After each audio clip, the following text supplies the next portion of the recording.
Hello everybody and welcome to Towards Wheels, and in this video we're taking a quick look around the Beaulieu Motor Museum. As with many places at the minute, got to wear a mask indoors and plenty of one-way systems, but bicycles with engines. 1899 Fiat 3.5 horsepower. Fiat Tipo, say hello to Tipo and all that. A Ford Model T van. A Del Austin 7, seen plenty of those today. The Hillman Minx Magnificent. A Didion Bouton, 6 horsepower from 1903. Grenville steam carriage, how tasteful. And the Benz Patent Motorwagen. As I said in the British Motor Museum walk around, this was supposedly the very first car. A Knight from 1895, Royal Enfield quadricycle. Jeremy Clarkson rode that in Top Gear back in the day. Renault 1 3/4 horsepower. It's so small, so diddy. Not Didion, but Diddy. Didion's over there. Pennington Autocar. Columbia Electric. A Benz Vito. Sorry, a Benz Velo, not Vito. Thinking of the van when I say Vito. A Cannstatt Daimler. A D Dietrich 24. Daimler 22. Another Didion. A Didion Bouton. It's quite a fun word to say actually. 6 brake horsepower. Daimler. Cadillac. This is the Model A of the Cadillac. Mercedes 60 horsepower. A Pope Tribune 1904 from the United States of Awesome. With this car here, you can usually sit inside it at Beaulieu, but obviously due to certain world events, you cannot. So I'll try and find out a picture of me sitting in this actually. There we go. A Humber 8 horsepower. This car actually was used in the Chitty Chitty Bang Bang film, driven by Truly Scrumptious. A Napier Gordon Bennett. Look at that manifold though. If that isn't a work of art, I don't know what is. McLaren Mercedes MP421 from 2006 Formula 1 car. For some reason this one's got Jenson Button's name on it, even though it wasn't Jenson Button driving in the 2006. No, the team's driver at that point were Kimi Räikkönen and Juan Pablo Montoya. F310 from 1996, driven by Schumacher, a V10 engine. Jaguar XJR 8 1987, and an Allard J2. Well sir, there's nothing on earth like a genuine bona fide electrified 6-car monorail. What did I say? Monorail? What's it called? Monorail? That was a Simpsons reference for those wondering. A little Morgan 4.4 Le Mans from 1939. Bentley 4.5 litre supercharged. Look at that big supercharger on the front. Bugatti Type 35. Loving the grille on it. It looks so tiny. A little handle, but when you think about that next to say a Veyron or a Chiron, very small. Sunbeam 3 litre Coupe de l'Auto, 1912, Great Britain. 1999, Suzuki Hayabusa GSX 1300. This is a new arrival to the museum. A Rudge Whitworth. Kirby BSA sidecar outfit from 1963. A Norton model from Manx. Norton Model 30M Manx even, 1960. Honda RC 162, 1961 from Japan. And a Kawasaki H1R, 1975. A BSA Victor Scrambler bike, Grease 284 MCS, 1961. And an Ariel. That company is now famous as well for the Atom and the Nomad little sports cars. Basically made out of scaffolding. Obviously higher tech scaffolding. 1958 this bike was. Rotrax Jap Speedway, 1950. And the Elsa 1965. Large collection of bikes up there. That one's a Honda 900cc, Ducati 998R, Suzuki 1988, Moto Guzzi, Italian brand, 1984, Le Mans 3, Honda CBX 1000, a Yamaha RD250, Honda, and a Yamaha R6, and a Wall of Fame of famous motorcycle riders. Triumph Hurricane 1972, Triumph Trident 1972, Triumph Bonneville, famous little bike, the Bonneville, Aerial Leader 1959, a Norton Jubilee, and a BSA A10. Golden Flash this one is. I wonder why it's called that, he said, looking at the gold paintwork on it. BMW R50 and Steyr sidecar. This is from West Germany, because of course you've got to remember this was built whilst Germany is split into East and West, so a West German design this one. Honda 50 at the back, very popular little bikes. I believe the best-selling vehicle of all time is the Honda 50. Honda C77 Dream it's called. The Velocette LE Mark III 1969 from Great Britain. Triumph 3TA, a James Cadet, that's a British one. BSA, an SU Quickly from Germany. Great Britain, Norton, BSA, Brockhaus, and Carnielli Graziella. Try saying that like Sebastian Vettel when he's won the race. Carnielli Graziella, Forza Ferrari. Over in this little selection we have the scooters. So we've got a BSA Sunbeam. Don't believe it's at all related to the Sunbeam car brand. But of course these all look very much like the Vespas and Lambrettas at the time, because they were obviously very popular designs on there. In fact, this one here is indeed a Lambretta LD150cc. And this one here was a Douglas Vespa, still Piaggio. It's an Italian design, and also this one I believe was built in Great Britain by Douglas Limited in Bristol. This one here is a Durkop Diana, 1957. Durkop is indeed a German brand, in case the name doesn't give it away. Ascot Pulley Utility Deluxe Motorcycle, 1930. A Scott Flying Squirrel, what an amazing name. I want a motorbike called the Flying Squirrel. Aerial 4F Square 4. BSA Sloper. So called because the back end slopes down. Royal Enfield, 1919. Look at that engine though. Oh. Harley Davidson, 1915. A Douglas Model R2 and 3/4 brake horsepower. That's really not a lot of horsepower when you think about it, but it's enough to power that. This could be a bit of a mouthful for me. Motosacoche, 2.5 horsepower. Or is it Motosacoche? Fiero, I don't know, but it's either way, it's built in Switzerland. Lovely design actually, I quite like it.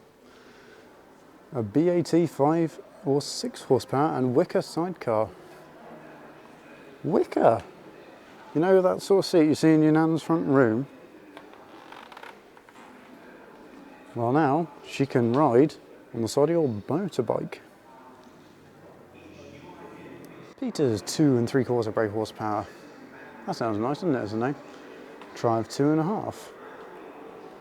A Wooler 2 3/4 horsepower. Hello everybody and welcome to Wooler's Wheels. I think I've already oversold that joke in my previous video. An SU 3 horsepower, German. A mobile pup. That's a cute name for a motorcycle. Really, this one's a bit more of a scooter. But yeah, this was available just after World War I. So basically it's just to help get people moving again, really. Of course, there weren't that many vehicles owned by, public households back in the 1920s and things like that, late 1910s. But yeah, this would certainly have helped a lot of people get on the move. This would have cost you a whopping £31, brand new. And when I say that, I don't mean that sarcastically, that was quite a lot of money for people back then. 1914 Triumph 4 horsepower. An Ace. Ooh, look at that logo with the eagle.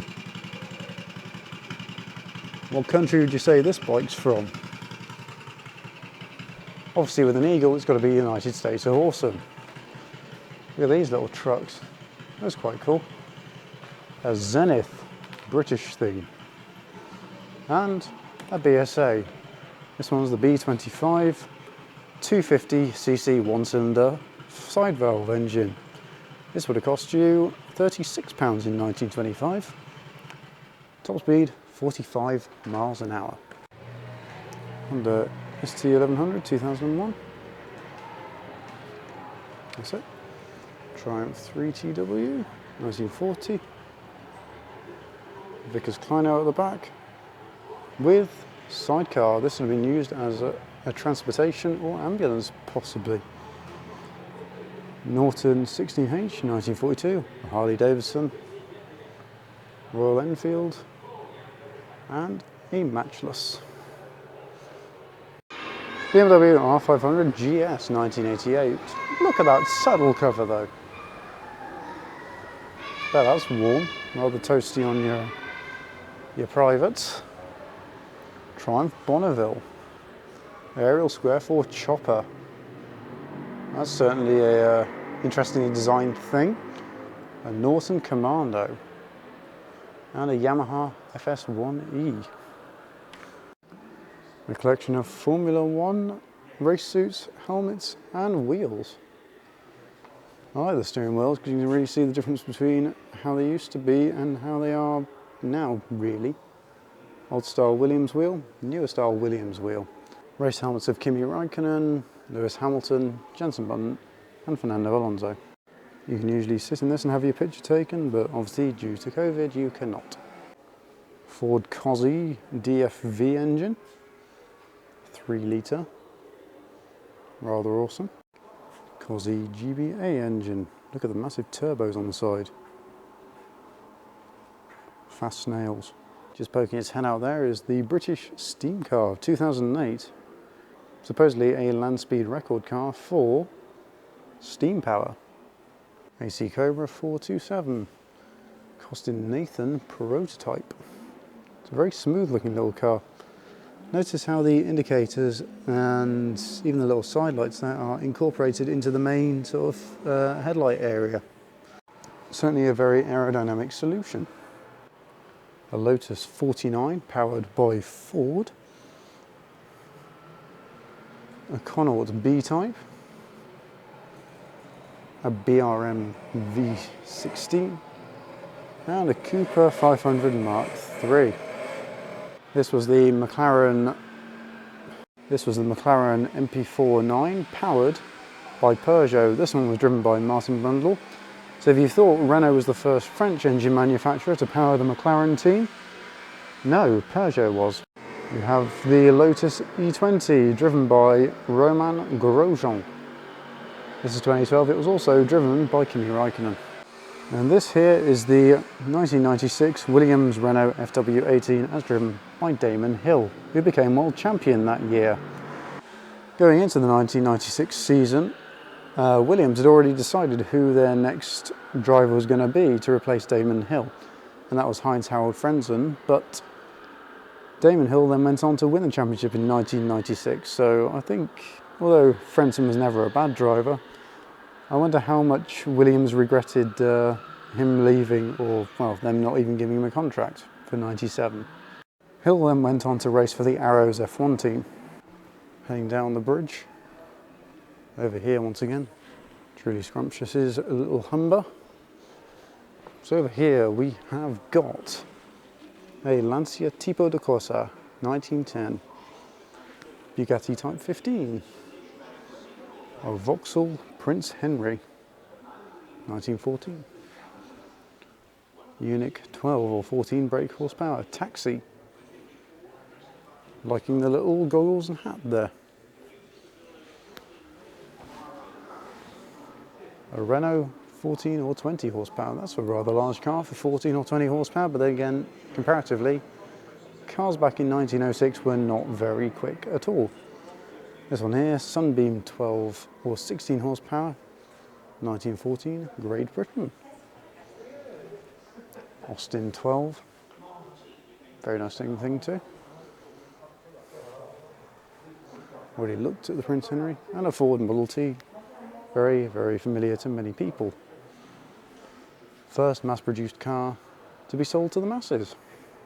And this here is a Gobron Beaulieu fire engine from France. This would have been done, well, this would have been driven by the pompieri on the way to save your house from the fire. You can also win a BMW Mini convertible. Oh, you pretty chitty bang bang, chitty chitty bang bang, we love you. This wasn't here last time I was here, but a selection of push-along and pedal cars. Obviously aimed for young children, but these are quite cool. The ever familiar Lotus Esprit. Looks lovely in the grey, I think. Jensen Interceptor in red. You'll have seen one of these in my previous video of the actual show at Beaulieu today. Jag XK 150 Drophead Coupe. Rather lovely looking beast. Jag E-Type. A Ford GT40 Mark I. This was a joint effort by United States Ford Company and the Great Britain Ford Company. Porsche 917K chassis number 13. This here is the Beaulieu bus. You can usually ride on it, but again, because things are slightly different now, we cannot. However, you can see it does look very similar to that bus that I pointed out in the Beaulieu Motor Museum video. Little Allard Chrysler Dragster. Europe's first one apparently. Drag racer up there. Audi Quattro A2 1983. Ford Escort RS 1800. An M&L Trial Special. Looks very cool. Basic drum brakes on the back. It was the 50s and this was the norm. This here's the Bolster Special, known as the Bloody Mary. There's not a lot of breathing room in there, is there really? It has to be said. Would I fit in there? I'm not sure. An MG M-Type midget with all the vinyl on there. TR2, seen a couple of these already today with the show. Lotus Elite Series 2. And this here is an Auburn Speedster, which is supercharged. This here is also quite new, but this is a collection of dinky toy cars and corgi. It's quite awesome.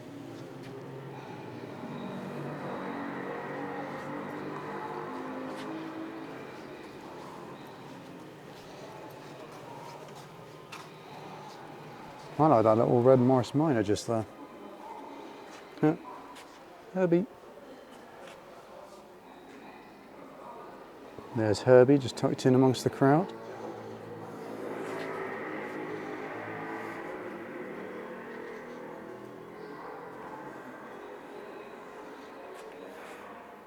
Oh look, we've even got a Peugeot 107 that has the sliding door, which is electronic.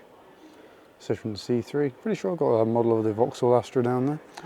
Oh look, a Renault Aventine. Zoom in on that. There we go, Renault Aventine and a Polo bread van. Hey, look, it's the Meccano. Sorry, Liverpudlians. I've probably sent you all into a frenzy there. Meccano was indeed a product of Liverpool.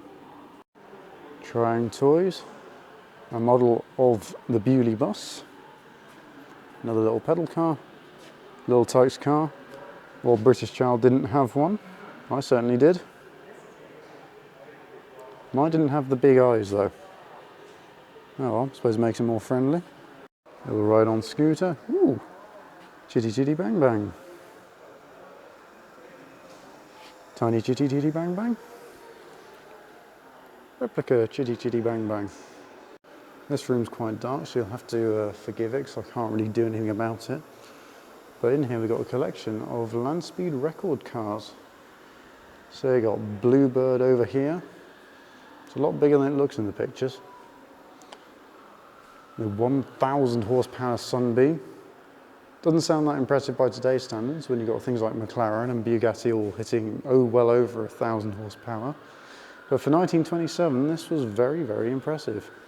The Napier Special Golden Arrow and various bits and other parts from other projects. The Sunbeam here was the very first car in the world to attain a speed of over 200 miles per hour. Wow, imagine doing 200 miles an hour on these tyres. Didn't show you earlier, but Morgan three-wheeler, the original one. Fraser Nash Colmore, Austin Healey 100M, and MGC GT, so cool because it had the C-Series engine. So the BMC group had obviously a load of engines, so the A-Series I believe went up to about 1.8, B-Series was 1.8 onwards to about 2.5, and I think the C-Series was 2.5 onwards. I'm sure someone will correct me if I'm wrong in the comments below. This here is an Argyle 1530 horsepower, 1913, Rolls-Royce look, or luxury. Certainly a very big car, even by today's standards.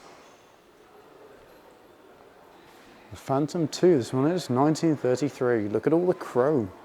It's impressive. A Rolls-Royce Silver Shadow and a Dawn Black badge. I wonder why it's called that.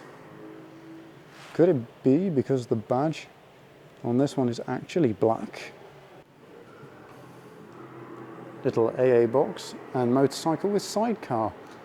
Now if you broke down in the black and white days, this used to come out and help repair your car. Royal Mail Postal Service Morris Minor van. A Harrods little van. This one is a Harrods one-ton electric van. 1939. Electric cars are not a modern idea. Ford Model Y, 1937. And a Brough Superior. Oh look, Doctor Who's here. Remember what I was saying about the AA bike? There's kind of an example of one at work.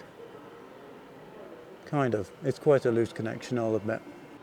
1923 Calcott's 11.9 horsepower in a rather fetching shade of brown. Fans of it would call it chocolate, others would call it, yeah, let's move on. Oh, look, an old SO fuel pump. Another couple of pedal cars. Oh dear, this Morris Cowley Bullnose has had a bit of an accident. Oh, but don't worry, he may have had an accident, but this RAC Agent Austin 20 horsepower breakdown truck is here to get him. This one's run by a chap called Jack Tucker. Good on you, Jack. A Wall Auto Wheel. There's a clearer shot of the Royal Mail Morris Minor van. And the insides of the AA box. Reliant HCWT van. You can see they didn't really stray too far from the three-wheel design, did they? Really Reliant, but it worked for them, so there's no complaints from me. Look at all the papers inside there. Datsun Type 14, 1935 from Japan. It's really small. Trojan PB utility car. We saw one of these at the British Motor Museum. I actually really quite like the design of them. They're very simple. They're almost something like a child would draw. Maybe that's why I like it, because it's simple. 1924. Wow. I will say, the horn up there, very tempting to press that, but don't do it, you'll get in trouble. This is also a Morris Cowley Bullnose. Not crushed, unlike that one in the background. This one's an Albion Ringwood Brewery vehicle. So the Ringwood Brewery, surprisingly enough, is a cider brewery in the town of Ringwood in Hampshire. This car though, or van, pickup, whatever you want to call it, is from 1914. This is a Daimler TL30 bottle van, built to advertise the Worthington's Brewery of Burton-upon-Trent in the early 1920s. And this one here is the Outspan Orange, based upon an automatic Mini. If you have a look inside, despite all the orange tint, you can very well see it's all Mini. Look, Mini automatic gearbox. Oh look, Mini tail lights. Triang Buick pedal car. Underneath this pile of bicycles is actually a car, and this one is a Grégoire, a French vehicle from 1905. And over here, you won't be able to see it that clearly from the other side, but this here is a Comma Auto Sleeper from 1964. Believe it or not, this car here is called a Bean Short. Bean Short. I'll let that sink in for a while. 1928 though. Look at that though. This little electric milk float is called a brush. A brush pony to be precise, and it's from 1947. This here's the old London Routemaster bus. A rather iconic scene for British photos, at least. Oh look, BMW 300 Isetta. Interesting fact with one of these, you probably all know if you're big fans of other channels like mine, but the door opens outwards on this, so don't ever drive right up to your wall in your garage, otherwise you won't get out again. And of course, back in the 50s, or 60s even, you didn't have a mobile phone to call anybody else to actually push the car back, because of course it had no reverse gear. Also, Shell fuel pumps. These would not have been in your garage, but they would have been at a fuel station. The National Motor Museum Maxwell Charabanc from 1922, USA. Austin 12 Clifton. The Royal Caravan, 1955. This caravan was presented to Prince Charles and Princess Anne by the Caravan Club. So obviously this was back when they were kids. I wonder if, well, I don't wonder, but I think the Mini would tow that quite comfortably. It's very small. Willis Jeep, helped for mass transportation in World War II, especially of US, British, Commonwealth soldiers to go and fight Nazi Germany. Look at the helmets in the back though. These are often shipped over as kits and just built very quickly by the forces when they were required.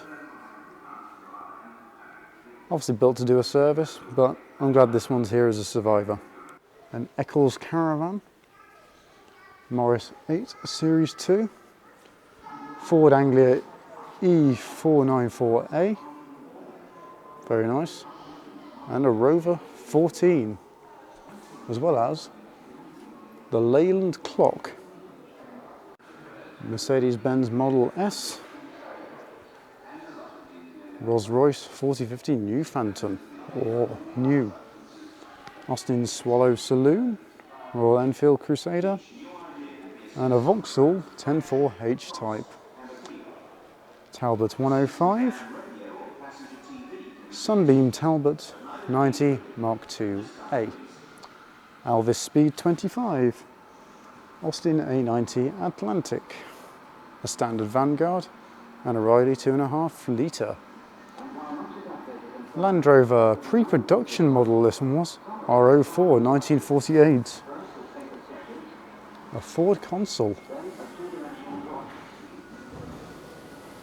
A Morris Minor. Very nice. Ford Consul Cortina. And a cute little Austin 7. How lovely. Over here, we've got a crash test dummy. A Crossley Burney Streamline 1934.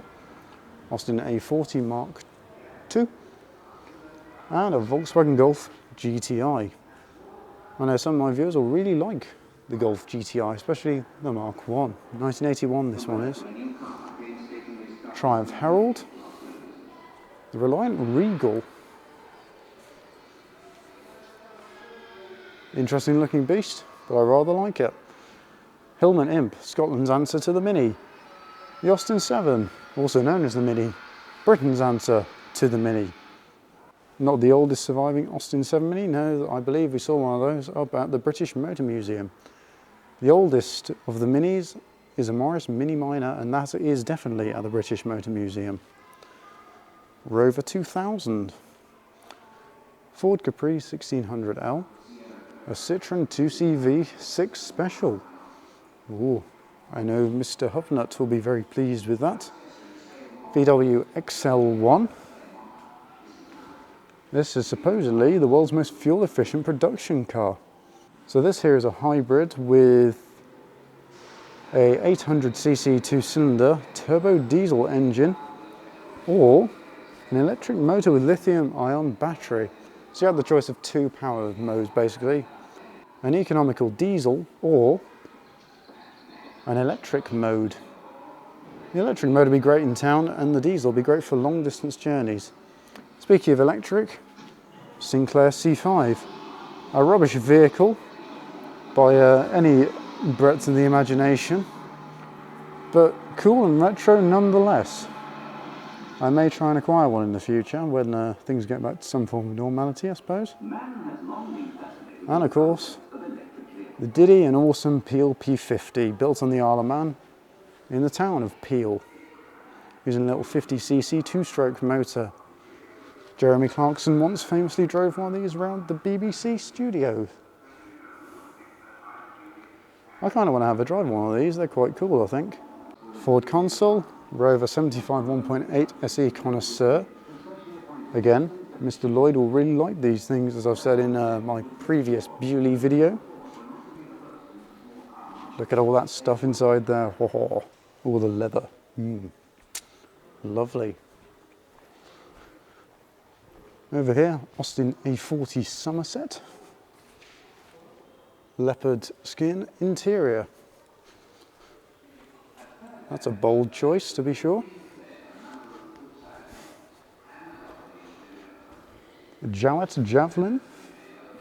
The Star 1850 chassis. So the idea with these is Star would sell the chassis to you as well as the engine, and you'd have to find a coach builder who would build the body up for it. Same goes for the little Riley TT Sprite chassis here. Down there, just in the background, that's a Sinclair Zyke from 1992. Basically, it was supposed to follow on from the C5, but be a little bit more of a practical solution. This one would fold up a bit better, so you could maybe take it on trains and things like that. Arguably, it was a better product. Basically helped lead the world to the foldable electrical bicycle that we have today. Didion Bouton again. Over here, Lambretta Model B, Triumph 6T Thunderbird, a 1953 VW Beetle. Austin Mini Cooper S, very cool indeed, I approve very much. Ford Anglia Super 123E 1966, Sierra RS Cozza, and a 2019 Suzuki Swift. This one's the Attitude model. And before we leave, very easy to miss, but this up here is the Solar Flare. So cool because it's powered only by solar energy. That's quite cool. Look how narrow the tyres are. Let's have a quick look in the on-screen cars exhibit, shall we? Just here we've got Arthur Weasley's flying Ford Anglia from the Harry Potter films. The Jaguar XKR from the James Bond films. We saw that in the Jaguar collection. I do apologise for the Harry Potter music playing in the background. There's not a lot I can do about that. Barbara's Citroen Dispatch Taxi.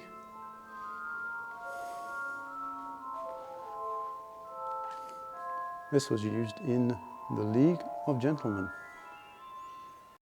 Old school Doctor Who fans will be familiar with this car. This one here is indeed Bessie, his car when he was stuck on Earth in Doctor Who's third regeneration, as he was played by John Pertwee. It did pop up again in the 1985 special The Five Doctors, as well as during the Sylvester McCoy era as well, where he just drove it for an episode or two. Peugeot 8. I'm sure Mr. Dagley will really like this. Yet another Reliant Regal supervan representing the Trotters Independent Trading Company, of course from BBC's Only Fools and Horses, and Mr. Bean's Mini. Heading out to the world of Top Gear now, very briefly. So we're in the world of Top Gear now, where they hold some of the Top Gear exhibits. So we got the track tour, the ski jumping mini, which had a load of rockets strapped to the back of it and sent down a ski slope somewhere in the Alps, or even Norway, I can't remember exactly off the top of my head. Look at all that work though. You have the Dominator snowplow here, James May's airship caravan, and the Reliant Robin space shuttle. So this here is the Matra that Paddy McGuinness and Freddie Flintoff took to Borneo. The ever familiar Hilux, which has unfortunately been a bit beaten up, and the Allegro estate. So down here we've got the bikes from the Vietnam special, Jeremy's little Vespa, and the backup bike, James May's Triumph Herald, Jeremy's Nissan. So cool because it actually didn't sink, surprisingly enough. The damper van as driven by Richard Hammond. This did sink several times. Over here you've got the attempts at mobility scooters, as well as Jeremy's P45. I know all about P45s lately, but it's supposed to rival the P50 Peel, which we've seen in the museum not long ago. Two-stroke engine in that. That was ridden by Richard Hammond, Jeremy Clarkson, made out of two scooters, and James May's little sort of mobility wheelchair thing. Here's the Hammerhead Eagle Eye Thrust, also known as Jeff, built on a TVR chassis. A famous little electric car, especially due to the hijinks they got up to it in Top Gear. Richard Hammond's head poked out of there. Double-decker cars, you've got the Mercedes down below and a Volkswagen Golf on top. James May's Lotus Caravan, which is really just a Lotus with a roof box on it, but it worked, so you had to use a saw to get through this to actually fill it up with fuel. As you can see, he didn't do it too well because he actually ended up cutting the paintwork. You've got the Top Gear train with the Jag XK and the Caravan. The cars that Matt LeBlanc, Chris Harris and Rory Reid used in the later series. Can't remember exactly what the challenge of this was for. Just had a look. The Volvo here, the taxi, they were using the high mileage challenge in Kazakhstan. Making racing history in Cuba with a Maserati and a Chevy Camaro with a hen on the roof apparently. Rory Reid's rather interestingly modified Rolls-Royce, shall we say. I'm not particularly a fan of it, but each to their own.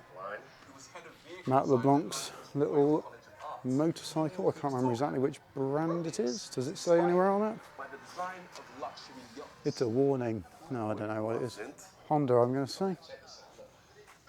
Honestly, I don't have a clue what this one is, so I'm sure somebody can tell me down below in the comments. This here is a super luxury yacht made out of a Sangyong. Lovely Bentley racer here. This was used in a race which ends up using a Dacia Sandero to race around Silverstone in very briefly. The team at Top Gear were not impressed. Likewise this was also used around there, but again, they weren't impressed with the Sandero. Also, those two break, which is why the Sandero had to be used in the first place. There's the Stig in all his stigginess. The electric Subaru and electric Spitfire used in the 24 Minutes of Le Mans field, as well as the Leaf that was used in that as well. The Renault 4, which rather unceremoniously got left at the side of the road in the special with Chris Harris, Paddy McGuinness and Freddie Flintoff.